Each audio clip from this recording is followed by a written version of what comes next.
ci nekk sa tur ak sa sant di nuyu askanu Thiès yi nga xam ni maa ngi ci jotaay bi te boo bëggoon a ñëw te mënuñu ñëw seen temps xañ leen ko suñu borom ko leen jàng ak àllaaxira ñaanal suñu waajur yi ak suñu kilifa dinañ fi nekk yëpp ci dëkk ak Sénégal ak li ko wax ñaanal àdduna bi yëpp suñu borom ko leen jàmm àdduna ak àllaaxira di wax ni rek li ma yéene Thiès ay millions lay wax ay sama seen ay milliards lay doon ndax ginnaaw yàlla leen di sama waajur umpul kenn man benn bailleur la am benn président bi Serigne Babacar Sy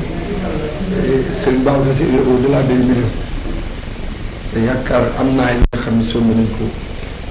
di tudd ci ay millions lim bi bu déwénee boo taxee mu doon di lim milliards gëm-gëm la ak pas-pas tamit dëgg ci ñu nit ndax Thiès bi lañ dëkk amuñu dëkk bi ñu dëkk suñu yaay ak suñu tàntaak ni moo tax dañuy créer kuréel bi li jiitu ñu xoolee fi ma jaar ba fi ma toll nii rek mosuma créé lu ma Momar Samb réseau d'appui pour le développement de Randoulène laa créé bi ma koy créé wax ceeg ay nit yoo xam ni mën naa tudd seen tur commencé ci Papis Diallo ma Serigne Gueye Babacar Ndaw ak Seyna Kër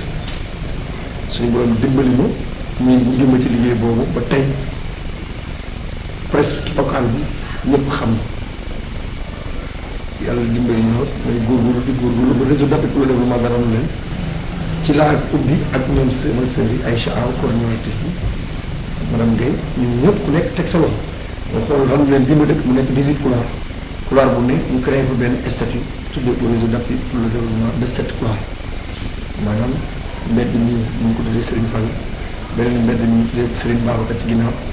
mbedd bu ci nekk statut yi nañ ko ba ku ci nekk ñoom am na statut yooyu nag moo le réseau d'appui pour le développement dara mu leen naan ko mais yàlla def na ba réseau d'appui pour le développement dara mu ne bi muy génn ran leen ay doomu ran leen ñoo ko génne parce que ay doomu ran leen ñoo génn ran leen dem sëy ci yeneen gox ba gox yooyu ñëpp ku nekk ñu wax ci sa xalaat bëgg a bokk ci li ñuy def bañ koo xalaatee nag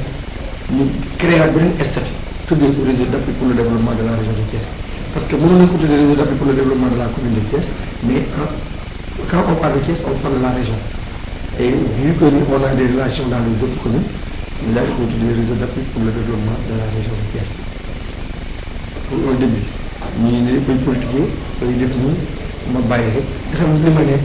te xam ni kii politique te jàpp ne politique lay def am na leader boppam ba jiital ko waaye man benn leader la am benn président muy Serigne Babacar Sy et c'est constaté moom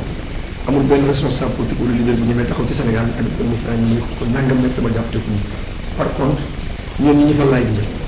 te je l'ai toujours dit kuy dimbali maire soxla wu maire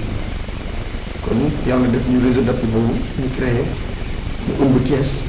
ñu jëlee ba yooyu jafe-jafe di commencé ci dugg ci laa créé le cadre de concertation pour le développement de la région de Thiès ci laa jël xale yi ñoom Ahmed ak ñeneen invité les autorités bàyyi leen ci kaw toog ci suuf autorités yi xamal ma lu tax ma bàyyi xale yi ñu toog ci kaw ñu toog ci suuf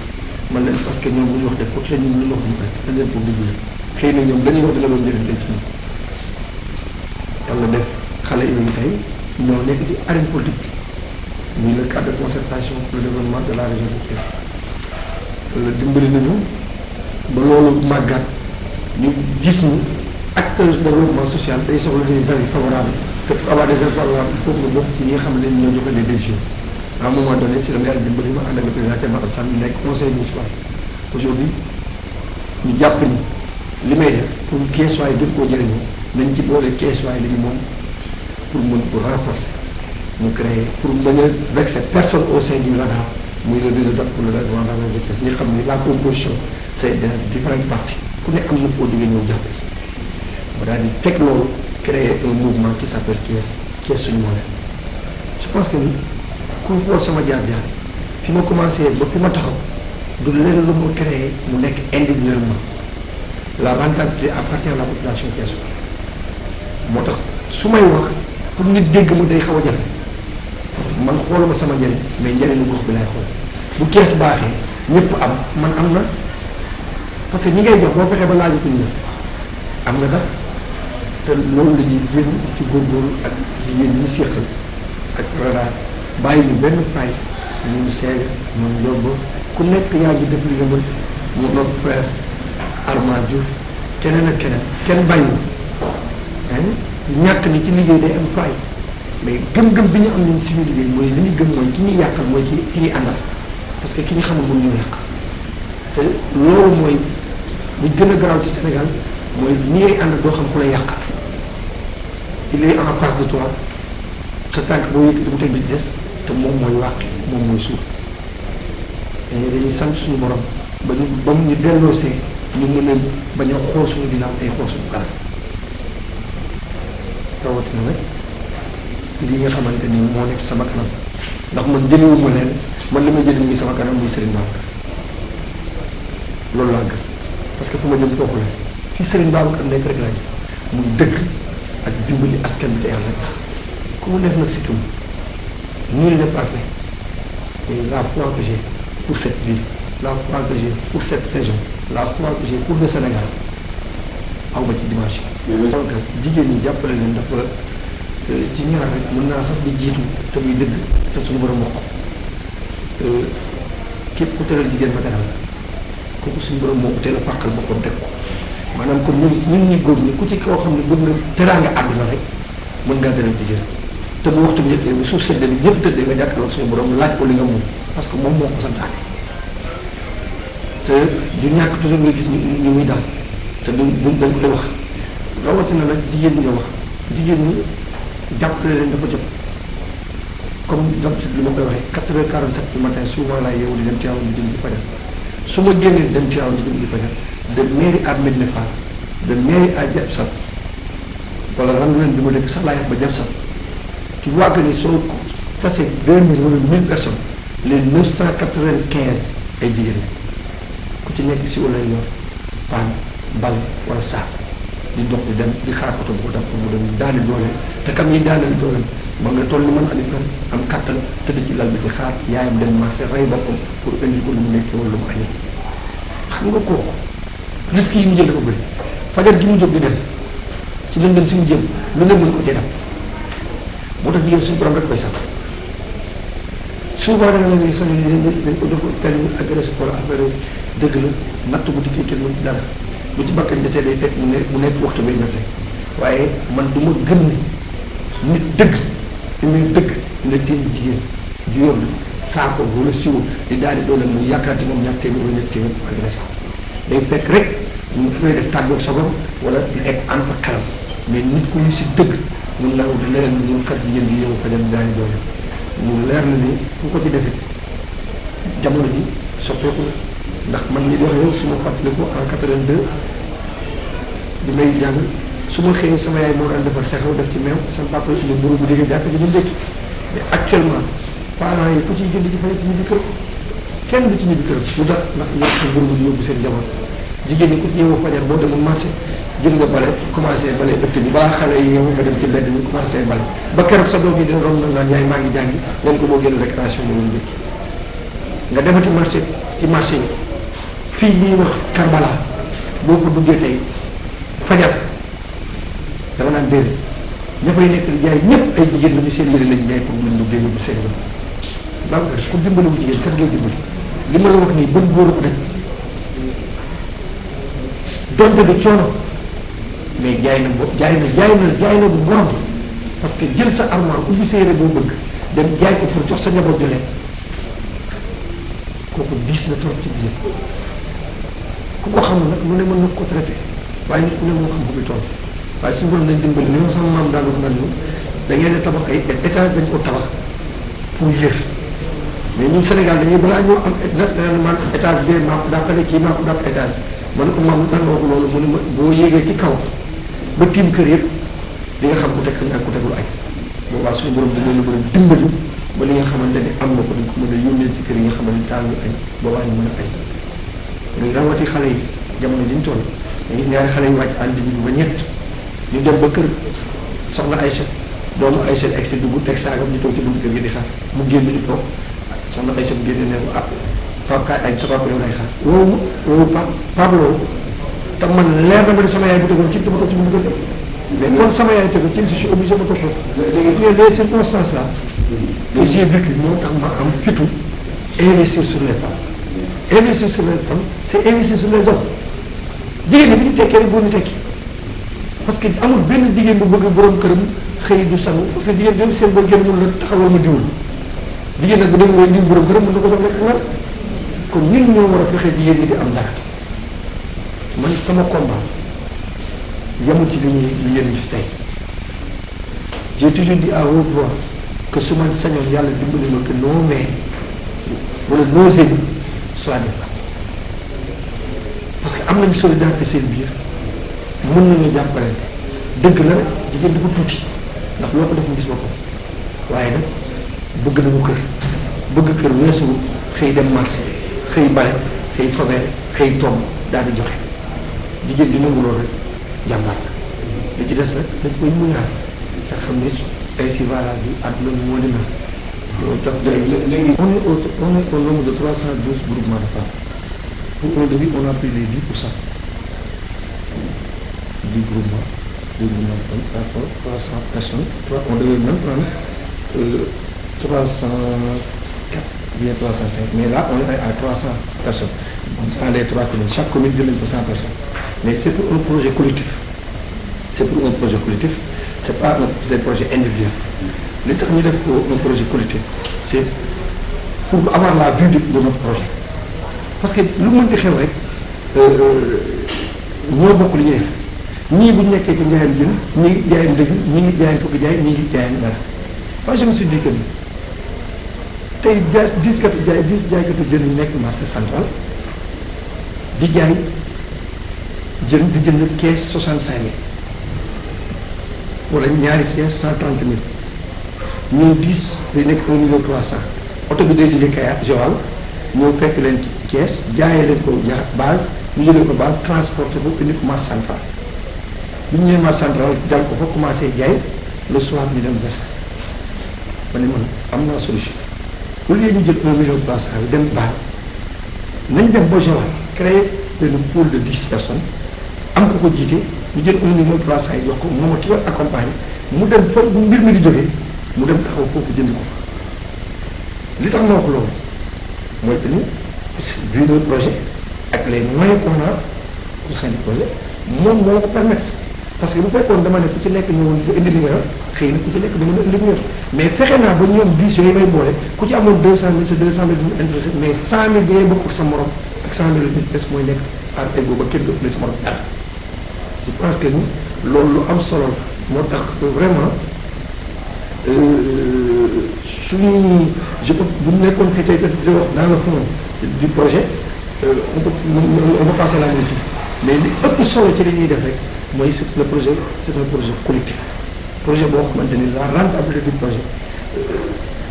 li naan li banque bi naan pour demee ko ambulant yi tey crédit mutuel madame Sarr waroon na fi nekk waroon na wax toog témoigner boppam je pense que ku ko déglu keroog li muy wax télé bi moo waxal boppam ñun ñoo fa ànd ñun ñëpp Babacar Ndaw mii ne ma ambulant yi wax ambulant yi li ma leen def moom moo tax ma def ko Babacar Ndaw moo ma boole ñëw te bi ñu ma woowee dama leen non woo su ma woo dama ko def parce que man je suis pas dans cette dynamique kees am na lu xew autorité yaa ngi fa nañ dem déedéet ambulant yi kenn gaañuwu ci kenn mëkkuñu ci kenn c'est-à-dire ils ont perdu de l'argent dañoo soxla ko yow xaalis ku leen mën a dimbali là je me suis dit que ni bi ma Babacar boole ñëw je suis parti doon faire le constat moi-même à moi seul sol samay sol samay cara dem dugg sol sama xool la réalité et je suis que ni ñii mën nañu leen a dimbali mais buñ leen di dimbali tamit il faut ñu dimbali leen dans les lieux c'est pas l'argent mais boo yoree xaalis tamit bu subaa mu dama la mu nekk ak ci même chose mais indi problème là je me suis dit que ni dinaa génne benn xaalis teg ko seen loxo bi ma génnee xaalis teg ko seen loxo ci lañ ci financé 100 jeunes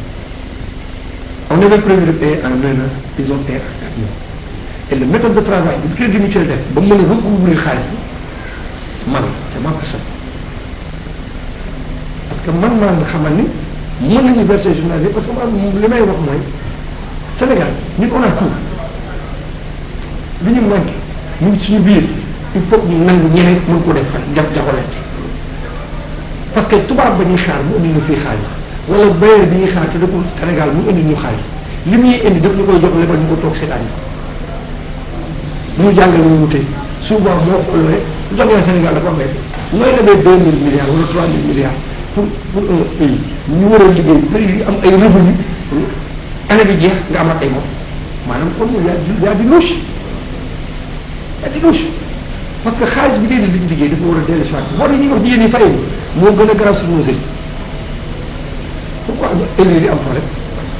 je parle pas de l'État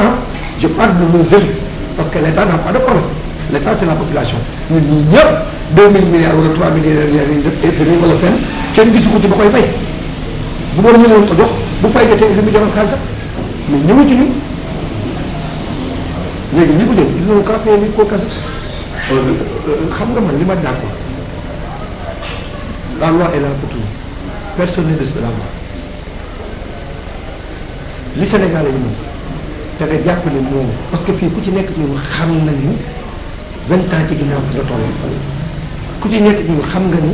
10 ans yi nga def dans l'administration avant d'être directeur ou bien ministre lan nga amoon ak fan nga toll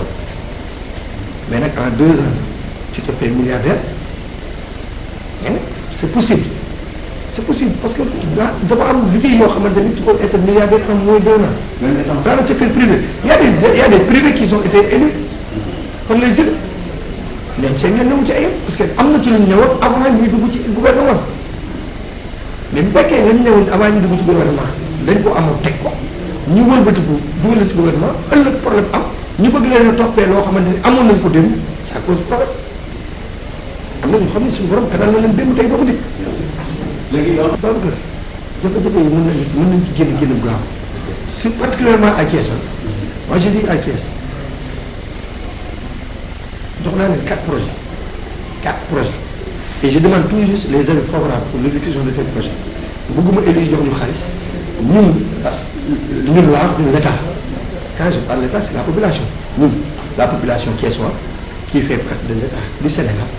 nañ ñu jox des avis favorables par rapport au projet yi ma leen wax on aura les fonds projet le problème du marché central qui pose problème depuis lors la délocalisation des écoles au cœur du marché bi nga xam ne y a l'insécurité avec nos enfants xam nga ak mode de financement yi parents yi def sa doom bi jàngi nga war ko jox ku nekk 2000 aller-retour ça cause problème boo paree ci boobu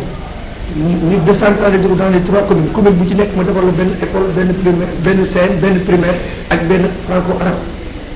boo xamante ni tey sa doom bi doon traversé dem Sine Saalum wala beneen am embouteillage bi doon ko ci fekk et tu auras la vie de son enfant bu wàccee 10 heures bu amul lu mu lekk mën a traversé ñëw ci kër gi tey day journée continue moo leen di conditionné mën nañoo ñëw añandoo bu ñu paree dem jàngi ba duñu am problème mais Babacar dama la benn affaire et je fais appel à toute la population thiessoise que Thiessois yi nañu bàyyi seen xel ci xale yi jàngee ville marché central gis nga marché central boo demee buntu Jules Sagna boo ko Jules Sagna boo toogee diggante Dosso chambre de commerce élèves yi 11h dañuy génn récréation bi 16h dañuy duggaat 11h ba 16h fa la ñuy toog duñu am lu ñu lekk duñu lekk naan kenn mënu ko xañe ndax ku ci yow bi doo ma dugg ci kër naan ndox ñu may la nga naan moo tax damay wax les bonnes volontés ak ñi nga xam ne suñu borom dimbali leen nekk ci dëkk bi te ñu mën dara gis nga sarax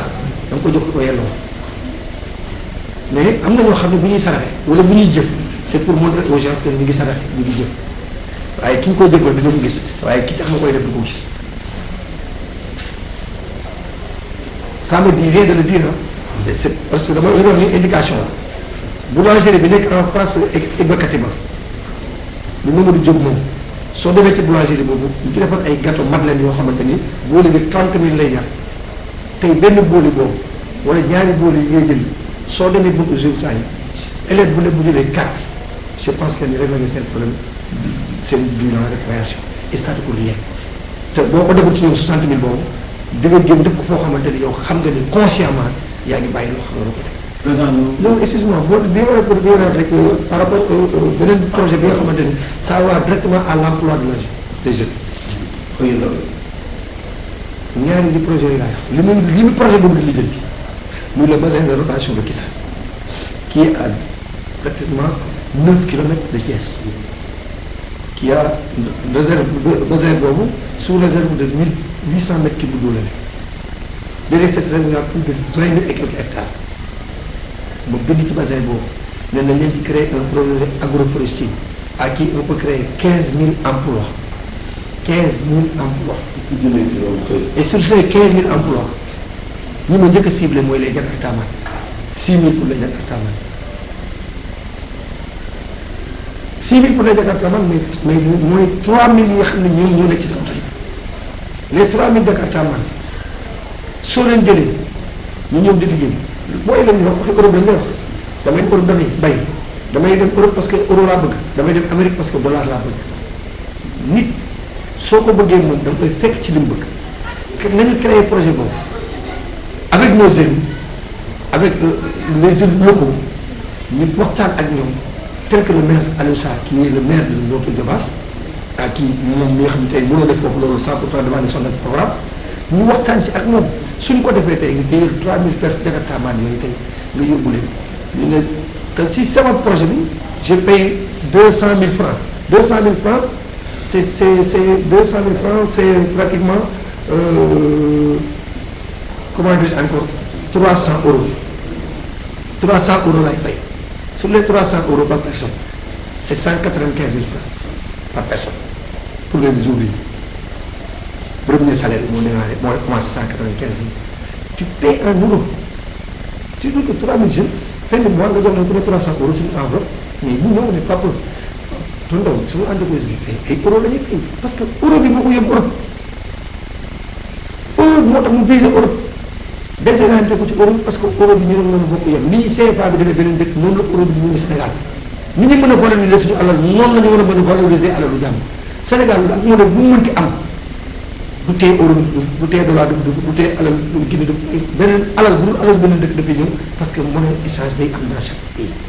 kon responsabilité boobu parce que c'est très important pour moi. mais d'accord excuse-moi boo xoolee comme ma loolu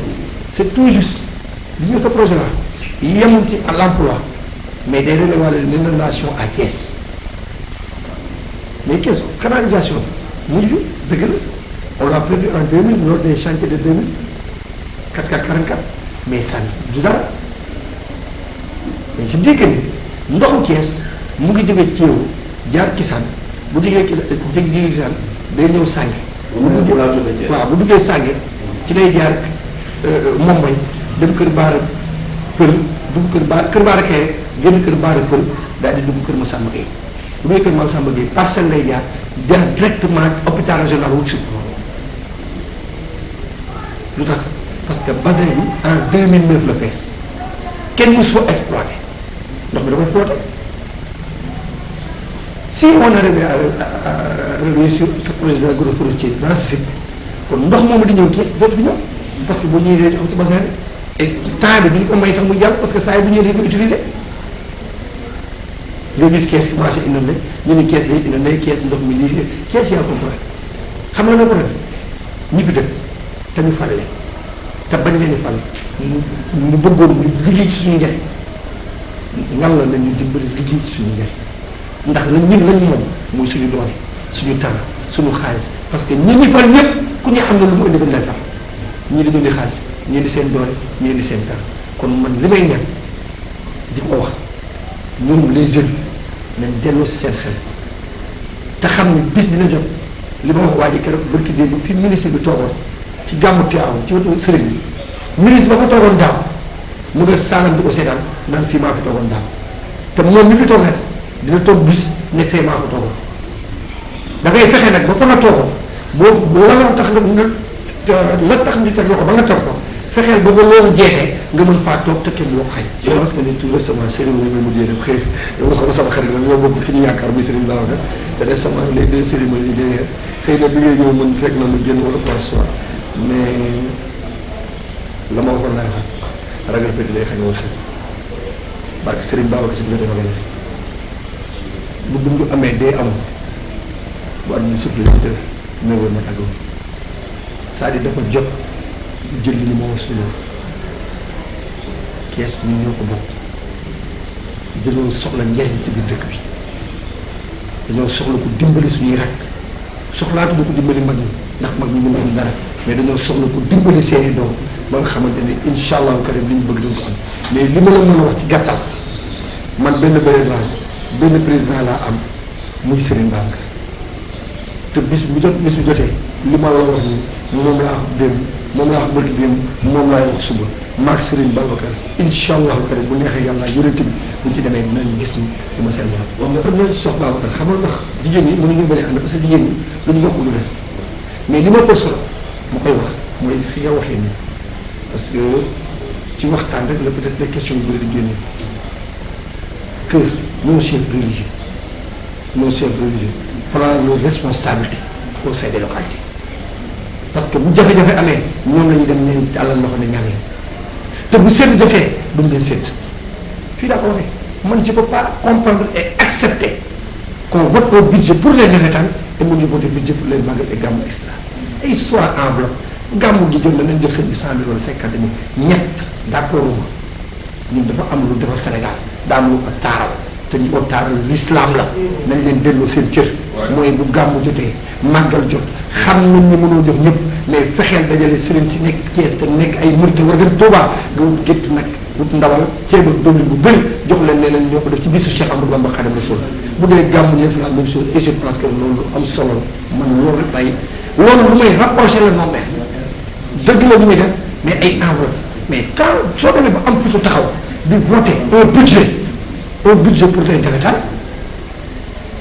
mais nag navétane am na lu ko jiitu li ñuy def am na lu ko jiitu. waaw mais ñoom le texte de l'État la composition du texte de l'État. la composition du texte de l'État. li état tënk état tënk rek